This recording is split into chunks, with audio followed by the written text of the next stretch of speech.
Assalamualaikum warahmatullahi wabarakatuh. Salam sejahtera bagi kita semua. Om Swastiastu, Namo Buddhaya, Salam Kebajikan. Di sini, kami dari kelompok 4 akan mempresentasikan artikel jurnal ilmiah kami dengan judul Kewaspadaan Mahasiswa ITS terhadap Informasi selama Pandemi COVID-19. Sebelum itu, izinkan kami untuk mengenalkan anggota kelompok kami.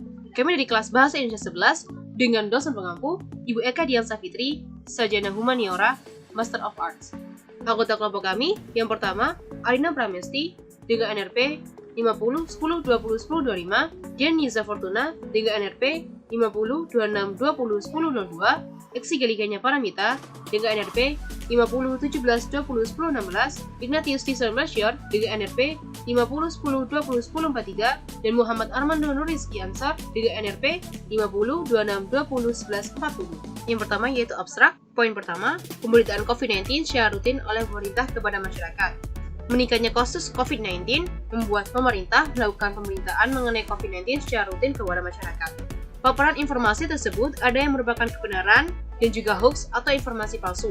Penelitian ini sendiri ditujukan untuk mengetahui kewaspadaan mahasiswa ITS terhadap informasi yang mereka terima selama masa pandemi COVID-19. Penelitian ini dilakukan dengan metode survei menggunakan formulir elektronik dengan data yang diperoleh kemudian dianalisis melalui pendekatan kuantitatif. Hasil penelitian menunjukkan bahwa meskipun menerima banyak informasi hoax, mahasiswa ITS tidak percaya begitu saja terhadap hoax karena telah dilakukan riset kebenaran informasi terlebih dahulu. Hal ini merupakan bentuk kewaspadaan terhadap informasi. Namun, ada beberapa mahasiswa ITS percaya terhadap hoax. Dengan itu diperlukan solusi yaitu dengan meningkatkan budaya literasi, tujuannya untuk mengatasi meningkatnya kepercayaan masyarakat terhadap hoax. Pada tanggal 11 Maret 2020, WHO mengumumkan COVID-19 sebagai pandemi. Artinya virus ini telah menyebar ke seluruh penjuru dunia dengan sangat cepat, termasuk Indonesia. Karena keadaan yang mendesak dan berbahaya ini, pemerintah akhirnya menerapkan kebijakan-kebijakan untuk meminimalisir dampak dari pandemi COVID-19. Salah satunya yaitu pemberitaan secara rutin terkait COVID-19 kepada masyarakat untuk meningkatkan kewaspadaan dan juga pengetahuan terkait COVID-19.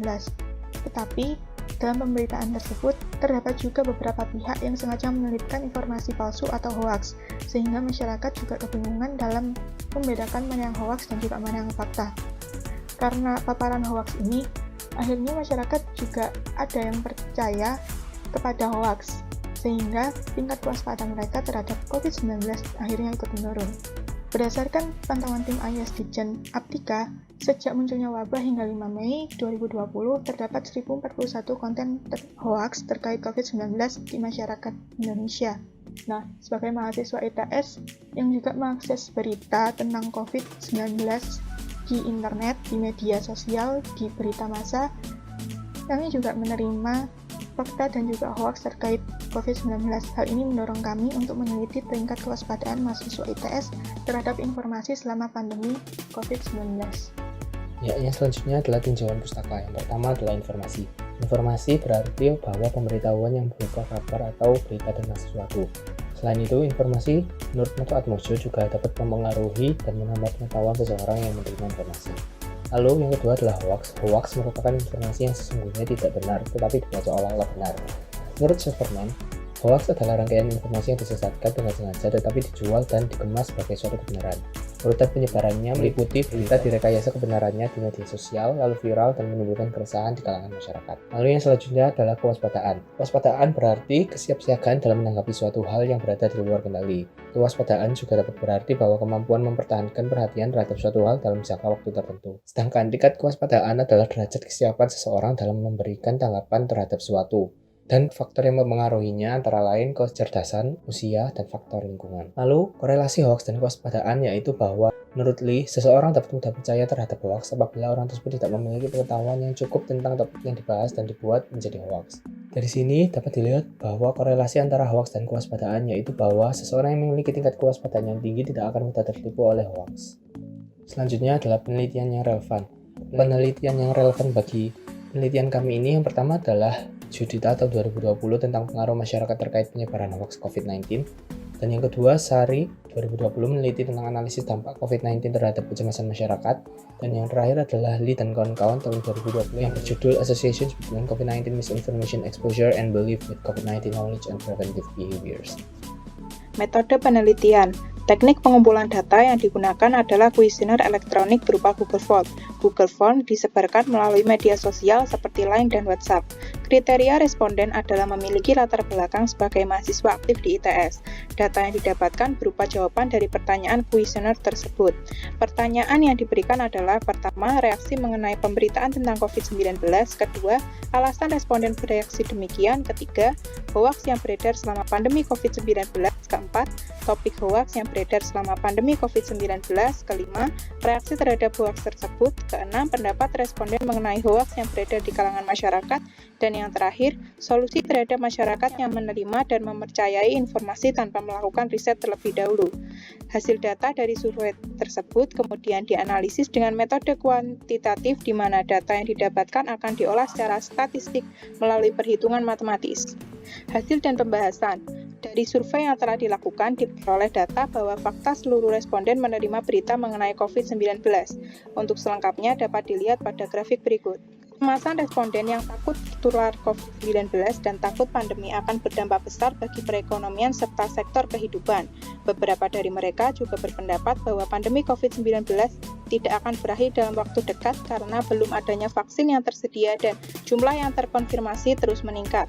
Di sisi lain, responden yang bersikap biasa saja cenderung berpikir bahwa selama mentaati protokol kesehatan dan mencari informasi seputar COVID-19, keadaan akan tetap aman.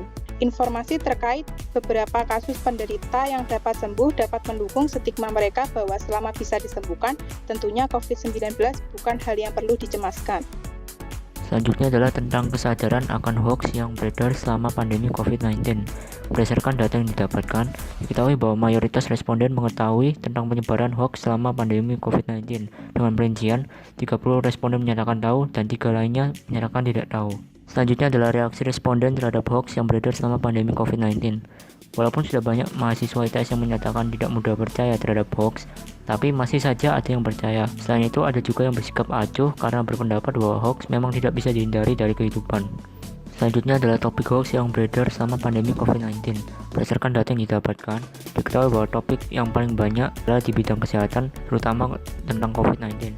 Hal ini disebabkan karena media massa lebih memfokuskan penyiaran berita mengenai COVID-19 selama masa pandemi ini. Selain kesehatan, responden juga menyatakan ada hoax tentang politik, ekonomi, sosial, dan budaya.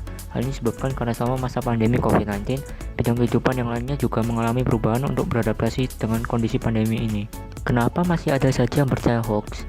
Penelitian yang dilakukan oleh Kristiani Jukita pada tahun 2020 menyatakan bahwa meskipun mendapatkan banyak paparan informasi tentang COVID-19, ada saja masyarakat yang belum bisa membedakan antara hoax dan fakta.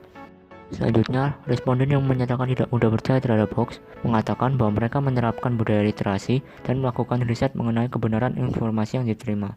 Kebiasaan ini merupakan langkah preventif dan waspadaan terhadap informasi yang mereka terima.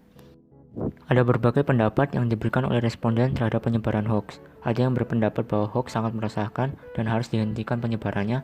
Ada yang berpendapat bahwa masyarakat harus berhati-hati dalam mengelola informasi yang masuk, dan ada juga yang merasa prihatin terhadap masyarakat yang terlalu mudah terpengaruh oleh hoax. Selain memberi pendapatnya, responden juga memberikan beberapa solusi yang menurut mereka mampu mengatasi perihal tentang masyarakat yang terlalu mudah terkena hoax.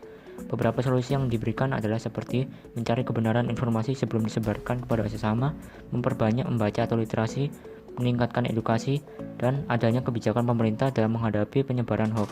Penelitian ini ditujukan untuk mengetahui kewaspadaan mahasiswa ITS terhadap informasi yang mereka terima selama pandemi COVID-19. Hasil penelitian menunjukkan bahwa sebagian mahasiswa ITS menunjukkan sikap waspada yang memadai. Hal ini dibuktikan dengan ketidakpercayaan mereka terhadap hoax karena telah melakukan cek kebenaran informasi yang mereka terima. Meskipun begitu, ada beberapa mahasiswa yang percaya hoax. Dan untuk mengatasi hal ini, diperlukan adanya peningkatan budaya literasi. Selanjutnya, mengenai evaluasi penelitian yang telah kami lakukan. Dalam melakukan penelitian ini, kami menyadari bahwa masih terdapat banyak kekurangan atau keterbatasan. Keterbatasan tersebut merupakan jumlah responden yang sedikit dan pertanyaan survei yang kurang spesifik. Hal ini menjadikan data tersebut tidak mendukung penelitian secara maksimal. Adanya evaluasi, diperlukan saran untuk memperbaiki penelitian selanjutnya, khususnya apabila menggunakan pendekatan kuantitatif. Mengenai pengambilan data, harus dilakukan lebih aktif dalam penyebaran survei dan membuat pertanyaan survei yang detail agar data yang didapatkan lebih mendukung penelitian. Sekian presentasi dari kelompok kami. Terima kasih. Wassalamualaikum warahmatullahi wabarakatuh.